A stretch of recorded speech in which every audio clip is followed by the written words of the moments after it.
Hey everyone, welcome back to another episode of the Badass Confidence Coach. Okay, today we're continuing on our series of talking about the things that we don't really want to talk about. We're going to talk about it. So, well, not necessarily we don't want to talk about it. Most people don't communicate or talk about these issues. And on this podcast, we're talking about it. And you and I do talk about these things. We do. Today it's about sex. We're going to talk about sex. Let's talk about sex, baby. I don't know what song that's from, but we're talking about sex. I don't know what that's from. Somebody write that in the comments. I feel like somebody will know. Yeah. I have no idea. I think it's an 80s song, but we're talking about sex. Okay. Or as we call desire drift. You're drifting away from desire in wanting to have sex. And this is a problem. And this is a problem I've seen throughout my practice over the almost 30 years now of talking with couples and individuals. And we're going to get into it a little bit today. Okay. And give you some tips if this is something that you're dealing with or struggling with in your relationship, how to start to get back to having a more regular sex life, because sex is important. It's important in our lives. I like it. Okay. Before we get started, don't forget to reach out to me. Come talk to me. This is your sign. This is your wake-up call. If you are interested and you need help with something in your life that you're stuck on, you just can't figure it out by yourself, you need another set of ears and eyes on you, helping to guide you, giving you insights, giving you wisdom, reach out to me. Email me, hello@AnnaMarcolene. For coaching, I can coach you no matter where you are in the world. And if you're interested in psychotherapy, that has to be only in the state of Illinois. Okay. So this is your sign to reach out to me. Don't be shy. I know it could be a little scary for people at times. I think we go through so many moments and days where we think, wow, I really could use a life coach, but then we don't do it because we get into the everyday of our lives and it's like, okay, it's all right. It's okay. It's okay. It's manageable. It's manageable until it's not manageable. So don't put yourself in that position because I know I have been there myself. So reach out. Let's start working together. All right. Okay. So here we go talking about sex. And I'm going to give you a little bit of statistics here on what the studies have shown. I don't want to get into it too much because there's a lot of statistics and research here. It is interesting to me. So these are the numbers from 2023 through now, 2025. So I want you all to have the most recent research. So here's what they say about intimacy. Weekly intimacy, it's normal, but it's not universal. 60% of couples in serious relationships report sex at least once a week, which I think is actually really good. And I was surprised by that statistic. Say that again, 60%. 60% of couples in serious relationships, so that's partnerships, committed relationships, marriages, report sex at least once a week. Okay. Which surprised me. And 38% manage it multiple times a week. So that's almost 40% of couples manage sex multiple times a week. That's pretty good. Yeah. Yeah. I was surprised by that. Okay. The sex less than monthly cohort, though, they keep growing. Among U.S. married partners under 60, 26% had sex once a month or less in 2021. And that is what I would think is more the norm. So maybe those are just the people studied. Or for me, the anecdotal evidence is, it's my practice. It's the people I've talked to over the years that having sex less than once a month, that to me is what I saw all the time and still see. And did we quantify this by age or this is... No, not so much. I didn't look for age. That's interesting. It's just committed couples. Yeah, that seems like a very... Oh, I'm sorry. No, this was U.S. married partners under the age of 60. Okay. Well, I mean, that leaves it wide open, pretty much. Yeah. Yeah. They had but that sex surprises me. Less than once a month. Less than once a month. Doesn't surprise me. It's up from 12% 3 decades earlier. It's up from 12% 30 years ago. Yeah. So that would be the 90s? Basically, yeah. Wow. Okay. So the median pace of people having sex is 3 times a month. A 2019 review found that cohabitating or married couples average 3 encounters a month. So there you go. So I think that that's actually pretty good. If you're having sex 3 times a month, that's not so bad. It's all relative, I guess. Yeah. It doesn't sound good to me. I mean, it doesn't because you're a dude. Just as a number, it doesn't sound... It sounds low. Tim, it's realistic. I get it. I mean, and it sounds we don't low. have sex every single week. We've gone through dry spells in our marriage and our relationship. As the years went on, we didn't have sex every week. especially as I was going through perimenopause. I was like, ugh, Well, not in my wheelhouse. I feel like that puts a solid, gigantic asterisk next to the entire stat. If that's the case. asterisk of perimenopause and menopause. Yes. It's really a big deal. And it's real. I mean, it's totally real. Such a big deal. And I think it influences it. I'm so open about sex, and I can really get into the nitty gritty with you all here, but you have to turn the YouTube or the volume down. And if this is something that people are listening to in the room, because I can get into detail about this, of what happens. Well, it's real. Yeah, you're right. And we also don't want to put our podcast into another category, right? You want to get dinged for being inappropriate. But this is real stuff. Men go through this as well. Yeah. Especially as we move into middle age, men do have less of a desire for sex. Not like women, but I have heard of some men having less of a desire for sex. I would say it's probably the minority. I think men would like to have sex twice a day if they could. Probably more than that, would you say? Yeah, probably, yeah. Yeah. Speak for yourself. Yeah, no, I think yes. Solid yes. Where is the time? There is no time. But we're talking about the desire want, not the reality of the day. Not even possible. You and I don't even see each other that much during a normal day. What, other than like on vacation, when? Yeah, I don't know how. I mean, you got to talk about the logistics of it. I mean, it's just not. But for men, the desire is there. Yeah. For women, I think for the most part, now, once again, I'm generalizing. I don't think the desire is there for sex 2 or 3 times a day. Right. Well, you're talking about the wiring. You're talking about the internal wiring of a male versus a female. Yeah, the brains. Right. Yeah. They come to this from a very different spot to brains begin are with. Different. Yes. Right, exactly. Yes. So, okay. And one final statistic. Now, this is 2018. 10% of married Americans had no sex at all in the previous year. So in 2018, when they did this study, 10% had no sex at all in the past year, 2017. And another 19% of those studied managed 2 to 3 times a month. So 2 to 3 times a month seems to be what we're looking at here, which personally, I don't think it's that bad. I mean, we're going to get real intimate here, real personal, but hey, I'm the real therapist, right? The real life coach. You used to be. And I've dragged you into this with me, whether you want to be in it or not. Right. I've dragged you into this conversation. Yeah. If you're talking about a couple that the frequency is once a month or less, to me, that speaks to a different situation. It speaks to a bigger problem, not necessarily desire. Now, desire could be part of it, but I think it speaks to a much bigger issue. Does it not? I mean, it has to. Well, we're going to get into it. Some of the reasons, what are the core issues of why we have just drifted away from desire to have sex. So let me throw this in. I'm not talking about masturbation. I'm not talking about sex with yourself, with vibrator. I'm talking about relational intimacy, sexual relations with your partner. Okay. So for this episode, that's what we're talking about. So with a person you care about and you love. I'm not talking about thruples. I'm not talking about open relationships. For some people, that might be what they're doing to keep the desire open and hot and alluring, is inviting people in. For those people, I know Esther Perel talks about that. She's written about it in her book, State of Affairs. I think I'm looking right now at her book. It's State of Affairs. Inviting people in to keep relationship kind of open and hot and sexy and sassy and all those things. That's not going to work for a lot of people. And you better have good communication around that, because I think that can get and does get very complicated, very complicated. And I would be curious. So I'm not a sex therapist, and I have referred over the many years to sex therapists. I haven't done it a lot. I have done it when there really has been an issue with the couples that I've seen, or even the individual client who's come to me and they've talked about issues in their relationship. And it seems to be something that's almost like mechanical in their bodies. I have sent them to a sex therapist, but by and large, and I think all sex therapists would probably agree with me on this, it's in the mind. Sex starts in your mind. Sex starts inside of you. It doesn't start in your penis or vagina. It starts in your mind. Yeah. Foreplay starts in your mind before you actually get into the act. I've worked with individuals and couples through this, and there is a caveat. There are times when you really do need to see a sex therapist about this. But the sex therapists I've talked to and I've consulted with, they work with just getting emotional intimacy back, mental, psychological, emotional intimacy. It's not even about touch. It's not about the act of sex.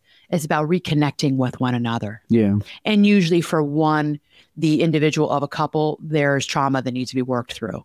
So they may need to go and do some of their own individual trauma work because it's showing up in the bedroom or wherever it is they're having sex. Right.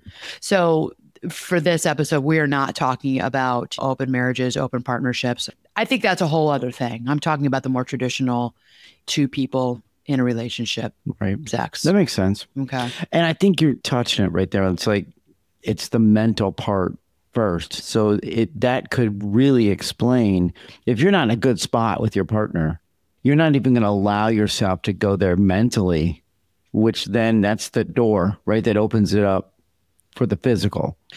I cannot tell you how many times I have said to my male clients who are talking about the relationships, you make love to a woman's mind before you make love to her body. I should put that on a t-shirt. Put on a t-shirt. That's like something I've said for how many decades now.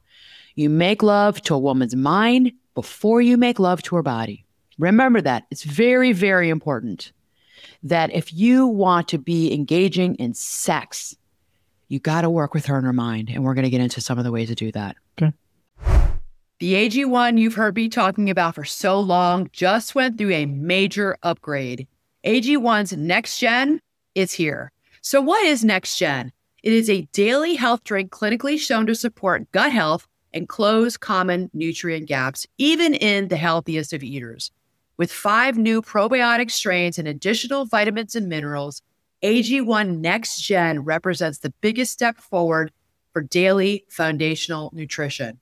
1 scoop in the morning with 8 to 12 ounces of cold water adds up to whole body health from vitamins, minerals, probiotics, and whole food sourced ingredients. AG1's Next Gen is now one of the most clinically backed greens powders. Can you believe it? They went above and beyond the industry standard in testing and have made a great product even better. AG1, it's been a game changer for me for my mornings. It sets the tone for my day, helps me feel my best, and I genuinely look forward to drinking it in the morning. Now clinically backed with an advanced formula, this is a perfect time to try AG1 if you haven't already. I've been drinking AG1 for more than 5 years now, and I'm so happy that I am partnering with them. So subscribe today to get the Next Gen of AG1. If you use my link, you're also going to get a free bottle of AG D3K2, an AG1 welcome kit, and 5 of the upgraded AG1 travel packs with your first order. So make sure to check out drinkag1.com/Anna to get started with AG1's Next Gen and notice the benefits for yourself. That's drinkag1.com/Anna. So let's go into quickly some of the reasons why we move away from wanting to have sex with each other. Number 1, you probably already know it, and we talked about it in previous episode, mental load and chronic stress. What does that do to us? It elevates our cortisol levels. And what that does is it dampens testosterone, actually affects vaginal blood flow. Interesting, huh? And subjective arousal. Cognitive overwhelm leaves no bandwidth for erotic fantasy. So if you're stressed out all the time about all the things you got to do in your life, the last thing you're thinking about is what's going on in the bedroom. There are times, Tim, when I have been so stressed out. Okay, this is maybe an overshare, but I'm going to share it with you anyway, to all of you. This is an overshare. There are times when I have been so stressed out about all the things in my life, the mental load, and I didn't really feel the desire, but I knew that, yeah, I have to have sex with you. I want to, but I didn't want to because I'm busy. And there were times we're having sex and I'd be seriously in my mind going, shoot, did I send that email? Oh, shoot, did I not get back to that person? I better do that. And what do we have in the refrigerator that I have to go get by today or tomorrow, whatever? I told you this before. Yeah, no, I know. Right? Yeah. I've said this to you, no offense to you, and it's not about you because I'm enjoying it, but I have to mentally work to get out of my head and get out of the list of things because it's very, very difficult. And I tend to run anxious. It's very difficult for me to move out of my anxiety and just totally chill. And that it's probably the days when we're just having a quickie and I haven't had the mental part that I can work on in my mind. Like I haven't thought about it. It's just like, okay, let's do it. Yeah. And we've had lots of those because with the 5 kids over the years, there are many times when you've had to go fast. You have to go quick because someone's going to open the door or someone's going to. Very possible. Someone's going to be fighting in the kitchen and you're like, okay. There's Right. and remember there was years we weren't having sex at night because there's no way. Yeah. And I think also the thought of something like that occurring completely kills any desire. Just takes you. Especially for you. Yeah. Just like, okay, it's not even worth trying because it's too stressful. Your mind is more wrapped up in that than it is in anything else. Do you remember the time our oldest walked in on us? Was she a freshman in college or senior in high school? Because we have no boundaries in our house. Well, we do, but unless you lock the bedroom door. So if you lock the bedroom door, they all know what's going on. And we couldn't do that. No, when they were little, we could because they wouldn't know what was happening.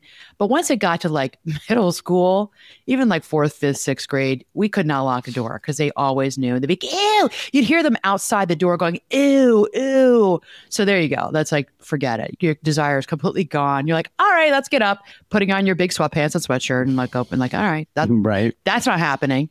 Once they get to junior high, middle school, you just cannot. They have to be sleeping. So it's early in the morning. Remember this. Mm-hmm. It wouldn't even be at night because half the time they were out and I was in no mood for that because you're wondering where they all are and what time they're coming home. Are they going to make curfew? Those were hard years. Yeah. And she walked in on us early one morning because she was leaving for work. Oh, she was traumatized and she wouldn't speak to us for like 3 days. That's so true. She wouldn't speak to us. Yeah, that's so true. She was screaming. you would think like she was run over by a car. She was screaming, crying. I'm like, all right, that's a lot Didn't of drama. she like run downstairs? I think she ran downstairs. She ran. Wouldn't speak to us. Yeah. She's like, I never unsee that. I think 3 out of 5 have walked in on us. Hey, you try when you can, right? You just try and you try to protect and when for all you that. open that door, you're taking a chance, right? You are. Well, I think there was one time we didn't think anybody was home and somebody came in because once they were driving, somebody came in the house. It was like, where are mom and dad? Where are they? Okay. Yeah. So there you go. But so that is stressful. So chronic stress and mental load really, really affects desire, especially for women. And the second biggest one is the novelty deficit. So this is where the novelty has worn off. If you're a part of a couple right now, think about when you first got together, when you first met, when you were first dating, when you were first in your relationship. Think about how great it was and how wonderful it was and how thrilling and exciting. And you just couldn't wait to just be together and have sex because it played into our hedonism. It was hedonic. But what happens is what we call hedonic adaptation. It shrinks dopamine. This is a real thing. So really, we say it happens in the brain. It starts in the brain. Here you go. So hedonic adaptation shrinks dopamine payoff. So you got to figure out new things to do together. It reprimes our circuitry, relinks us to our partner with excitement. Did I say that in a way that you all can understand? So hedonic adaptation is real. You're like, same old, same old. It's not thrilling anymore. But what we know now is that when you try new things together and there's something that's new and thrilling, maybe you take rock climbing class, or maybe you take a salsa class, you're learning how to dance, that can reprime you towards and relink you towards excitement with your partner. Isn't that interesting? Yeah. So you and I take a class together. That is something you see your partner in public in a new light. And you're like, that's why I'm attracted to him. Right. That's why I'm attracted to her. She looks great. She looks hot. That's sexy. It's just so fun to see them doing something new and different and with you. Yeah. And I think we talked about this a little bit several weeks ago. You can also go back to some of the things that you like, revisit stuff, right? Like revisit things that you did when you first were together, whatever that might have been, in terms of like, we used to go here, or we used to do this, or we participated in this. It gives you a mental reminder. Yeah. Right? Well, and that's a good point. Like 15 years ago, oh, we used to go to this, whatever, bowling alley and something like that. You bring up a good point, which I actually didn't think to talk about in this episode. I just forgot about it. It was a great conversation I had with some master's therapists. This is many years ago at a conference. And I think that John Gottman and Julie Gottman talk about this as well. As we get older and we're in these long-term relationships and desire is starting to drift, what often can help is remembering how we used to be. That familiarity, and there's a warmth that comes up in our memories, the nostalgia for how it used to be, can help to reignite desire in our partners. Right. So to your point exactly, Tim. Yeah. And I don't know if I've ever told you that. It's like, and you just said it perfectly. It's like the mental part of that, the memory of it. Remember how it was 20 years ago? Yeah. Remember when we had sex in the backseat of that car, whatever it was, or we went to that hotel. Remember we were at that party and gosh, that was so great. And what happened after? Like we had sex on the beach, whatever it was. That's a memory that you share together and brings up what it does to you on the inside. It brings up this warmth. And yeah, we did do that. That was really hot. That was really sexy. That was you and me together. Yeah. Why can we not do it now? Yeah. Okay. So other contributors to why we drift in our desire for one another, unresolved resentment is a really big one. We have resentment towards one another that we have not resolved. I've talked about that so much on the podcast. And this is something that comes up a lot in my practice as an individual has resentment towards their partner of the mental load. Oh, I'm doing all the housework. I'm the one who's always getting up in the middle of the night. The baby's a year old and still it's not sleeping through the night. And of course, it's still me, although I'm exhausted all the time and you're not pulling your weight. Whatever it might be, maybe you are bearing the brunt of the load of you're working more hours right now. Maybe you both work. Maybe you both work outside the home and somebody's working 30, 40, 50 hours a week. You name it. And you all who are watching and listening, I'm sure you can think in your mind the resentments that you have felt before. Yeah. So if you don't resolve those and you don't talk about those, I can guarantee you're going to carry that into the bedroom, or you're going to carry that into the place where you would normally have sex. Yeah. It's just going to kill you. And we just talked about this last week. The mental load, the division of labor. We just had an episode about this, like, right? Was it a week ago or 2 weeks ago at the most, right? So it's fresh. Yes. But it is impactful because it is a thing. It's in there. And for those of you who are parents, another reason for the drift away from wanting to have sex is the blurring roles from being a parent. And I had this when I had babies. It was really hard, especially as I was getting needs met. And you all may think this is a little weird, but those of you who have nursed your babies, you understand what I'm talking about. Well, so there's something that's going on when you're actually nursing a child, you're breastfeeding, something it's doing to release of oxytocin in the brain. So I'm not an expert on this, but I do know this. Oxytocin in the brain gets released in a woman. So that's a feel-good hormone. It bonds you to your child.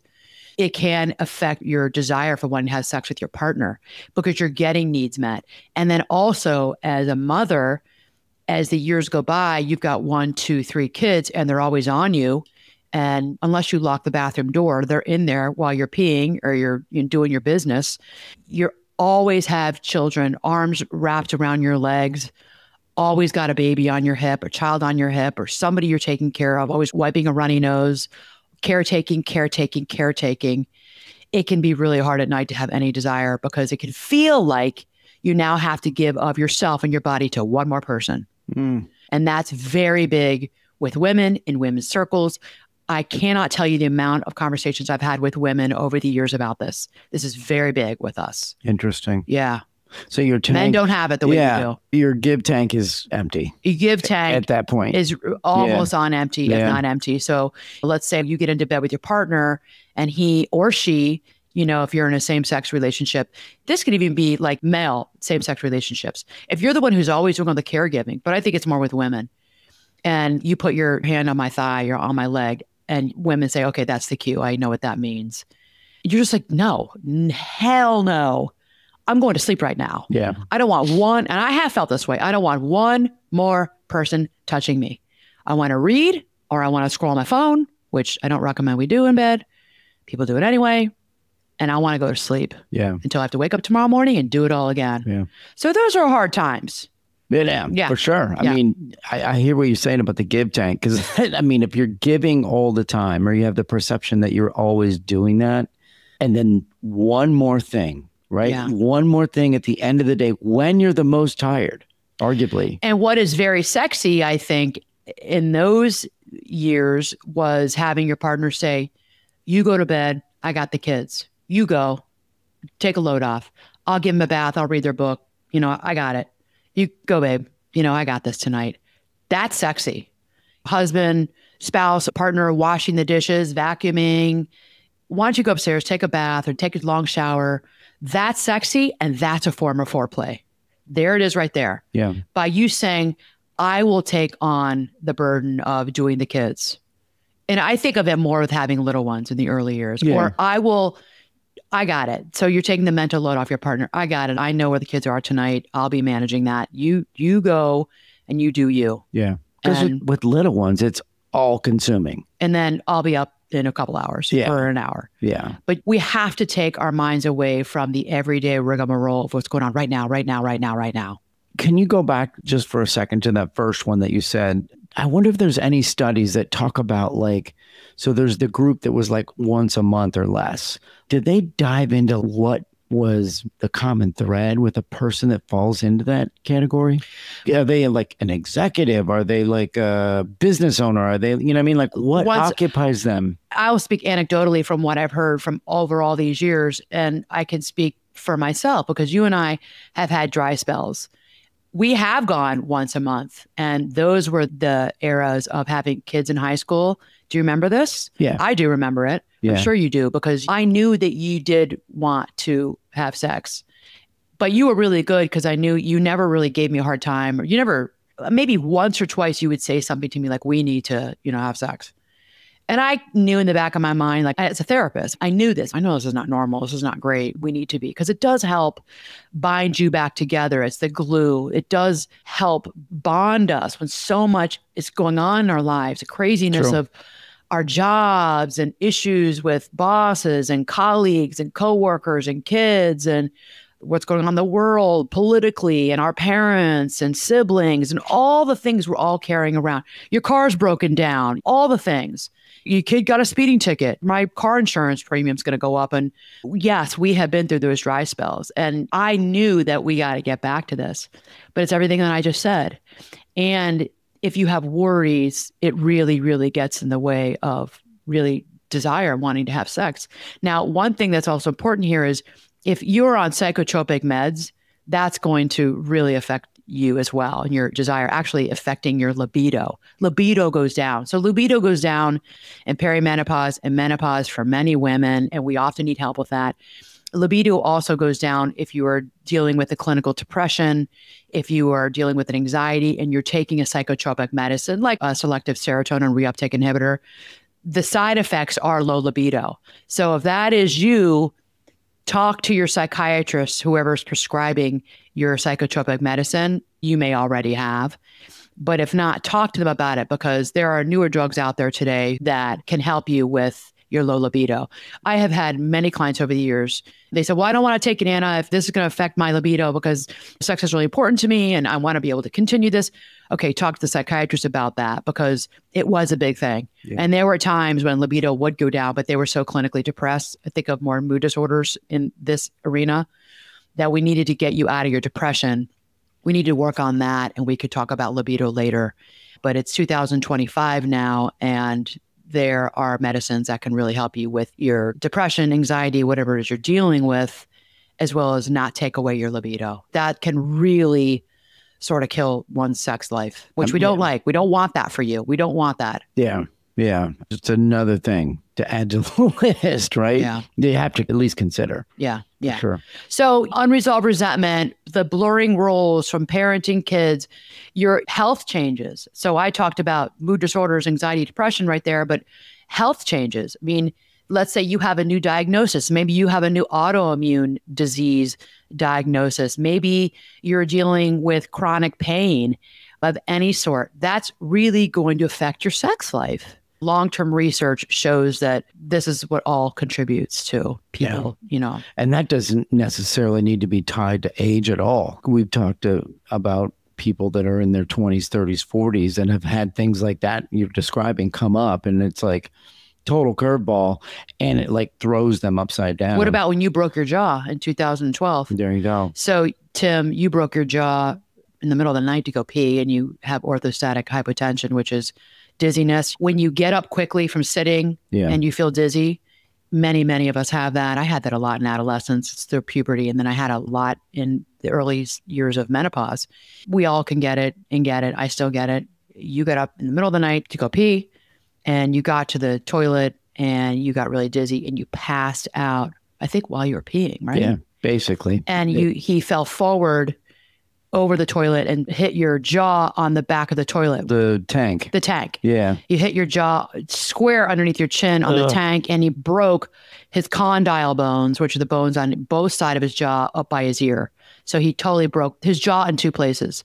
That was an awful time, and I felt so sorry for you because you had to have your mouth wired shut for 3 months. At least 3 months. So we had no sex. Summer. We had no sex, remember?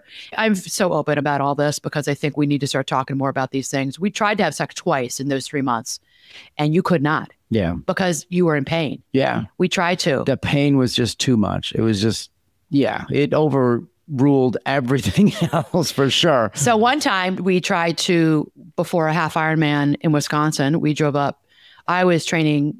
Well, you stopped training, so I continued my training. Yeah. And I was doing a half Ironman up in Wisconsin. We drove up there. You were a trooper. You're like, I'll just be the photographer for you. Mouth was wired shut.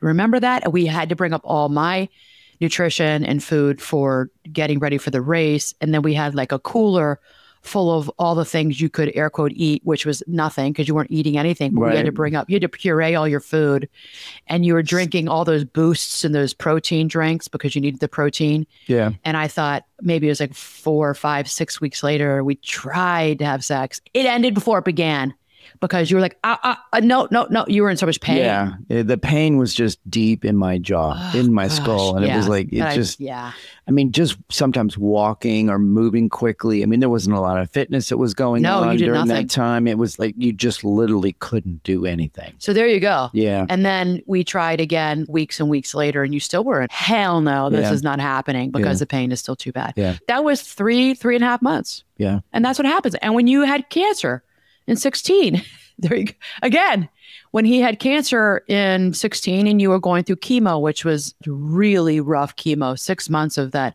it was R-CHOP. So those of you who are oncology, the R-CHOP, Rituxan, cisplatin, I don't need to go into it. So that I knew that was a tough treatment because I worked in oncology. And oh, geez, this is the worst one for treatment of lymphoma, but we eradicated and completely got rid of your lymphoma.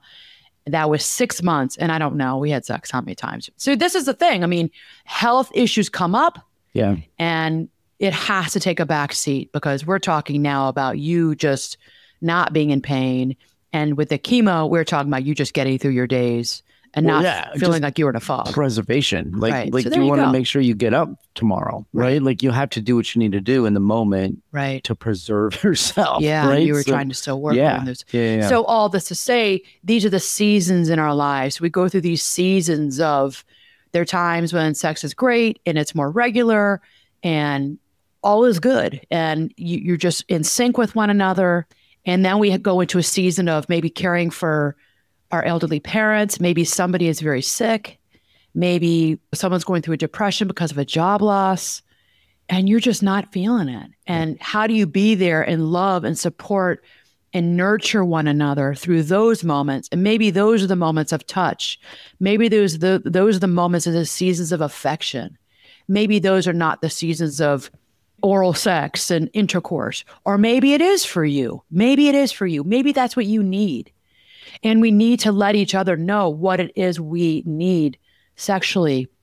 But I would say even more importantly than that, from emotionally intimate perspective, what do we need? So let's get into it. All right. So I'm going to give you 5 evidence-based tips to rekindle intimacy if sex has waned and starting to move out of your relationship. All right. Okay. So number 1, I want you to book novelty nights. Okay. So this is what we talked about earlier. I want you to schedule, and I really want you to do this. Think about what you both would enjoy, but schedule a one new, fresh, sort of mildly edgy activity you can do together twice a month.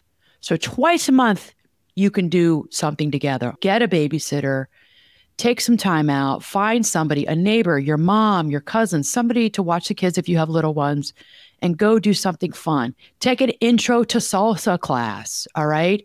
Go geocaching in a new park, if that's something you're into. Our niece was talking about that recently. Right. Yeah, I mean, she and her boyfriend are really into it. It's kind of fun. Yeah. I remember that from the 70s. But that's something fun and exciting they're doing together, and they're really into it. There's a whole group around that. So many things you could do. There's so many things you can do. So use your imagination, all of you, and think of something fun and new and exciting you can do together that you both would be interested in. So self-expansion research shows novelty reliably boosts desire. Reliably boosts desire.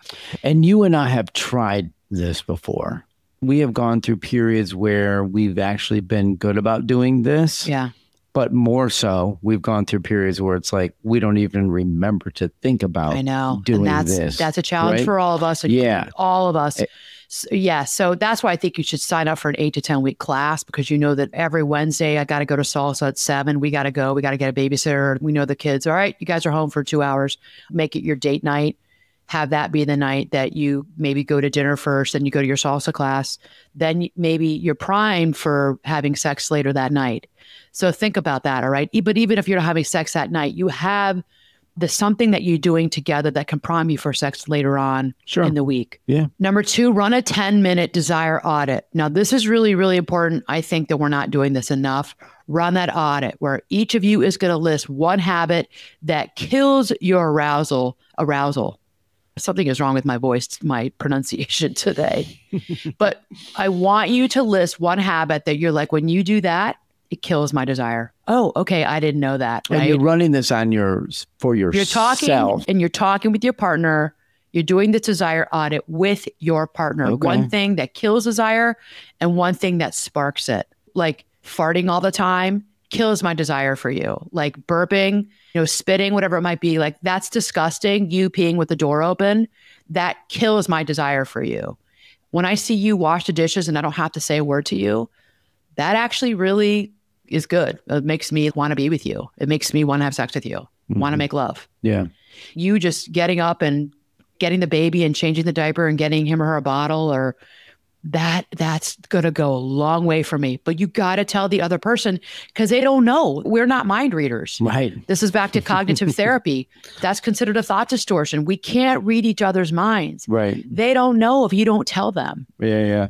I have a perfect example for you. Okay. You're going to laugh. And it's not necessarily in regards to sex, but just the expectation was never spoken out loud. Yeah. And then all of a sudden it was like 2 decades later, and you're like, oh, okay. Well, now we know the rules, right? Yeah. So I always wash the dishes and then I put them away, you dry them or whatever it was.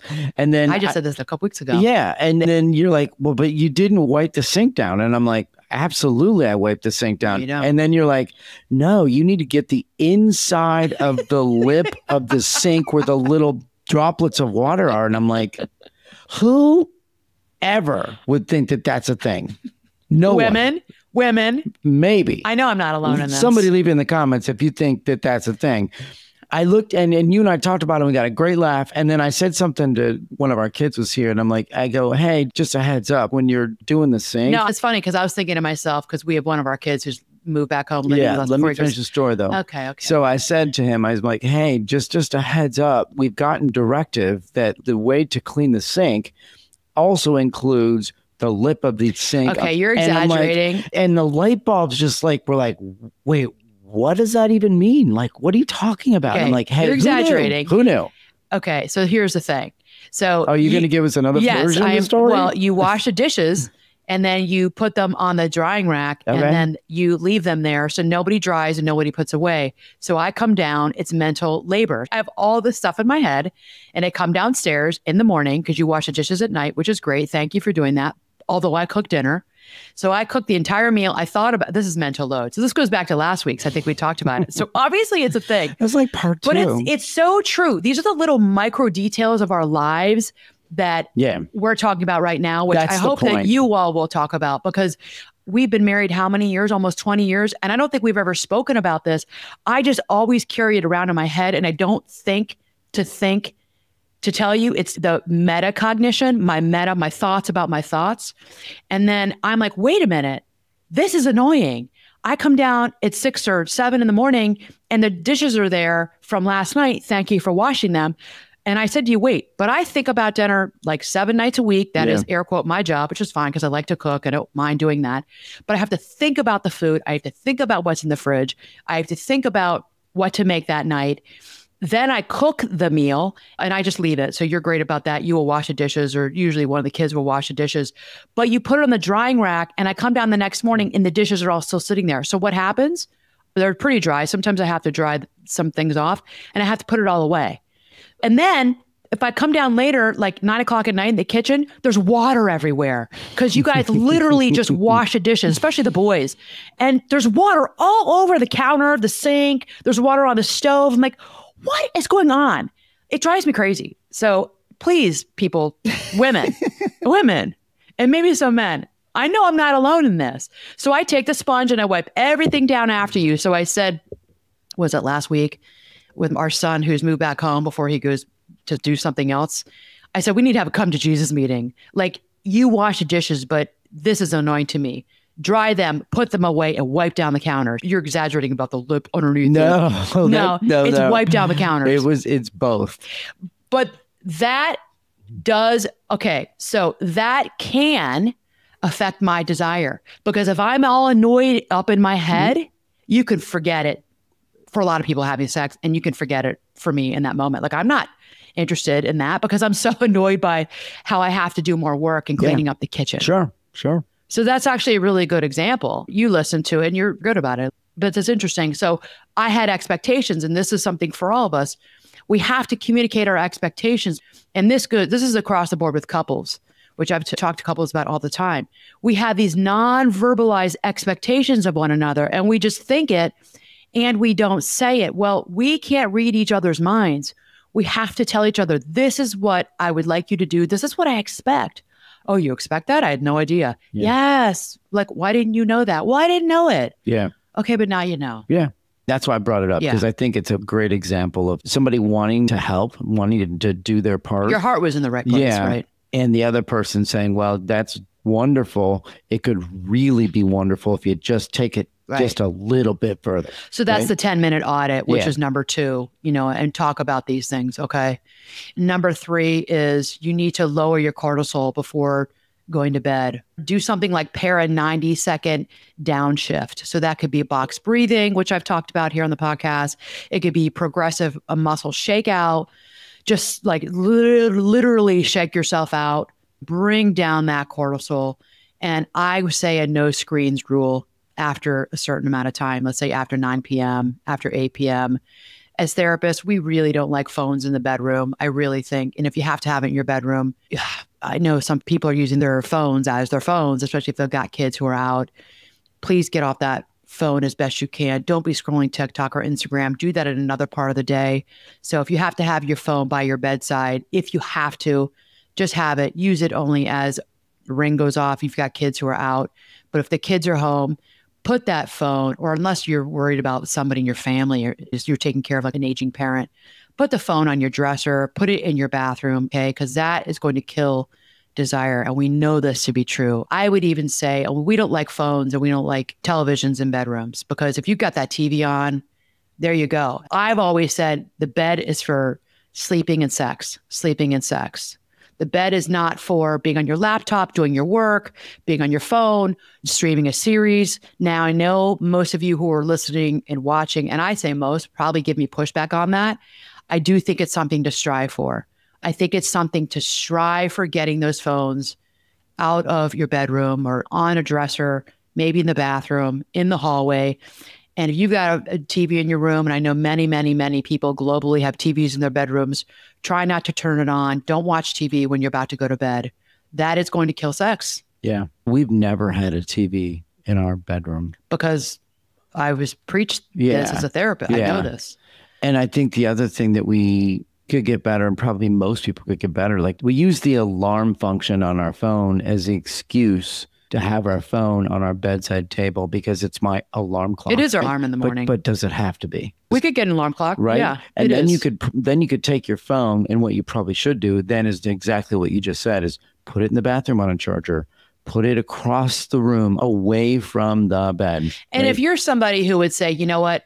No, my nighttime, I want to be on my phone scrolling, and I've gotten back into reading and I want to read. And that's not the time where you want to be having sex or engaging in any sexual activity, then my suggestion to you is to think about then when it would work for you. So maybe you're somebody who likes to have sex early in the morning or in the morning. That's when you're sleeping. Hopefully you're sleeping well, and you wake up and you set the alarm to get up earlier than when the kids wake up. That's a wonderful time for couples, especially with younger kids and kids who are still living at home, to be having sex. So many people say, no, it's not nighttime anymore. It's not before going to bed. That's my time. I'm going to be on my phone. I'm going to watch my show. Hopefully you're on the couch, not on your bed.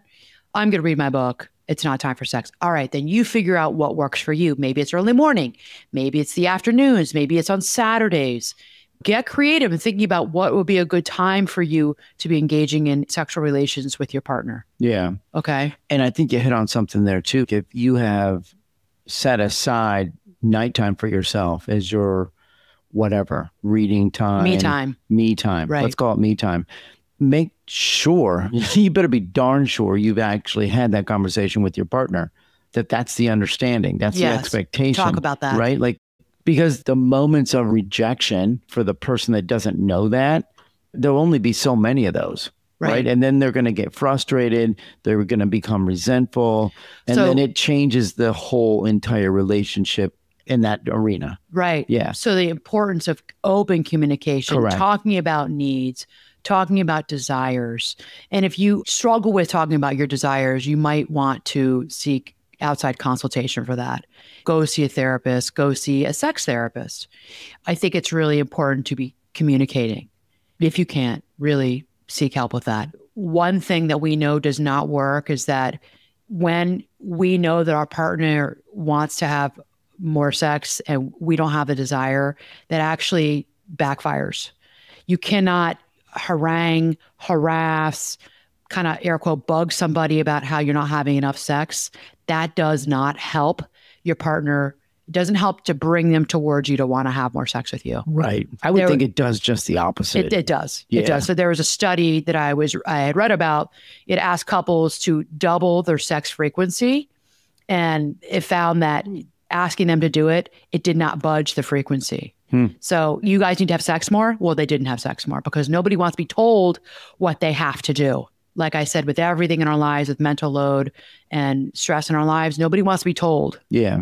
Well, then it just turns into an exercise. Right. It's a thing on the list and you have to check a box. Forcing the issue backfires. Instead, agree on one intentional, unrushed encounter each week and let that frequency rise organically. One unrushed, intentional encounter. That's what I just said. Maybe for you, it's early morning. So think about that. And the last one is you need to protect your individual selves in order to keep sparking that erotic polarity. What does that mean? Basically, that means you have to have a sense of your own self and you must engage in solo hobbies. If you are always together, always doing everything together, that kills romance and that kills desire for each other. You become air quote buddies. Now, you're my best friend, but I don't always want you to be my buddy. You're not my brother. Right. I don't want to be your mother. I don't want to be your brother. I want you to be my husband. I want you to be my lover. Yeah. And I've seen this in couples where things just go dead. The desire is gone, but they have this enmeshed relationship with one another. So enmeshed is where you overlap. If you're watching me on YouTube, it's like the overlapping of the fingers where it's like you don't know where one concentric circles, you don't know where one picks up and the other drops off. And that you think that could be great. Not when it comes to sexual desire at all. Right. You become like best friend partners in life. Yeah. One thing we know that works is you've got to have your own hobbies. So you go play pickleball with your friends. You go have girls' night out. You go play poker with the guys down the street. You go to your own fitness class. You go to the gym and work out with your buddies. That really does remind us that the other person is their own separate entity, and it can remind us of why we are attracted to them in the first place. Yeah. Okay. I would think also it creates moments of missing the other person, of missing being with the other person. And then there's something about that mentally where it's just like, oh, I haven't seen you in 12 hours or whatever it is. You know what I mean? You've been out I haven't seen you all day. And then you have girls' night out. And it's like, shoot, I miss being around you. It sounds bad, but it's actually a good thing. It's actually a good thing. And it's what Esther Perel, who's the guru in the psychology field, many of you probably know who she is. She has a very, very good podcast. I think it's called Where Shall We Start, where she audio records with the permission of these clients her sessions with these couples. That's all she does is couples therapy. She calls it space plus safety. So you have to have space. You have to have the psychological safety, the emotional safety with one another, but you must have space in your relationship. And that is essential for erotic tension. So this is from Esther Perel, and she's spot on with this. And this is exactly what we're talking about. So you've got to have space, create erotic tension. And you want that tension. And self-expansion research echoes this. So this is exactly right. So a good example, when I was thinking about this episode and doing my homework on it, getting ready for it, I was thinking about where has it shown up for me with you? You know where it's shown up, Tim? I don't think I've ever told you this before. When you would teach spin. And I would come to your spin class. So you were teaching spin for many, many years, and you were really good at it. You sought after spin instructor for many years. And I would go to where you were teaching, and I would watch you. And, you know, okay, we're Gen X, so you played like great classic rock, and you had the lights down. But just seeing you up there on that podium teaching spin was very sexy for me to see you, because I knew you were a good spin instructor, and you looked good up there. You did. You looked good. You looked sexy. Your calves looked really good. Okay. You had sexy calves, your sexy legs. For me to see you in a classroom of 25 men and women taking your class and thinking you were the best thing since sliced bread, and there was a waiting list to get into your class, and watching you up to the podium was erratic. It was erratic. It was a turn on for me and made me desire you. So if you've seen me in third person, maybe you see me on a stage speaking, or you see me in a public setting where I'm with other people and you're watching me. Yeah. Maybe when you saw me in Second City, like acting and improv. There's something about that. Yeah. It's like, there she is. And that's she being fully herself outside of me and our kids and our house and our family. Right. That's Anna on her own. That's very attractive. And it reminds you of the early years, maybe when we were first together and dating, but not with each other. Right. So a great example. No, that's a perfect example. And it is true. Now that you say that out loud, it's like, oh, okay, there are countless times where I could come up with stories that like, yeah, that's exactly what was going through my head. It's a good reminder of this is a person who's separate from me. Right. Right. So it's important to move out of enmeshment. You don't want to be buddies all the time with each other. You got to have some separateness to keep it alive. You don't want the word buddy to even come up. Right. Right. And when I hear couples saying that, I don't have a yellow flag that comes up on my head. It's a red flag in my head. I would say. Right. Yeah. Right. Okay. So the bottom line, desire rarely dies. This is important. Desire rarely dies for us. It drifts when stress soaks the system and novelty flatlines. And this is what we're talking about. Get out of that novelty. You want novelty. You don't want it to flatline. So there's a mix of these stress down rituals, honest audits, honest conversations with each other, and shared newness gives the drift a current and the couple a paddle to steer passion back home. Okay. I know that was really cheesy, but I wanted to say it. So let's give ourselves a new paddle to steer ourselves back home to one another. Okay. So most of us, well, not most of us, we are all sexual beings, and most of us can get back to a satisfying sex life. Now, I'm going to end all this by saying, if there is something that's going on with you in your body, I want you to go see your doctor. I want you to have it ruled out that there's anything medical going on. If you are dealing with a clinical diagnosis, a psychiatric diagnosis, talk to your psychiatrist, talk to your primary care physician about your libido and how your libido has been affected. So number one, always go to your medical doctor, your psychiatrist, if you're dealing with anything that's going on in your body, okay? And if you are still struggling, if there is trauma in your life, if you've got a history of trauma and it's showing up in your sex life, go see a therapist, see somebody who specializes in trauma. And I would even say further than that, because I have had couples, I have had over the 30 years, it's rare, I can count on one hand, but I have had people who truly have difficulty with orgasming, who cannot have sex in the traditional way, like missionary style. They can't have sex the way they would like to. They have to orgasm in certain ways.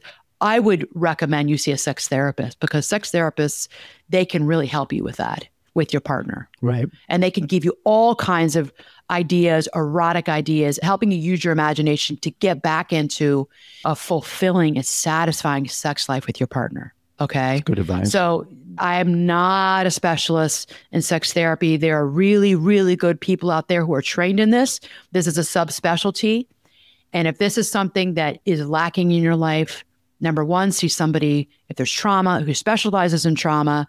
Number two, if it's something that might be in your body with trauma, go see a sex therapist. Okay. No shame in that. Please don't be afraid. These people are really, really good at what they do. Okay. Perfect. All right. Please, I hope that this was helpful for all of you. Please don't forget to subscribe, rate, and review the podcast, 5 stars. And let us know how we're doing, okay? If there's anything that you want us to talk about, hopefully we're talking about it. But if there's anything we're missing, let us know, okay? You can write in the comments on YouTube, send me an email, hello@annamarcolene.com. Give Tim and I some feedback on the podcast, what it's doing for you, what it's not doing for you. And if you're looking for coaching therapy, you know where to find me. Okay. Mad love, everyone. Until next time. All right.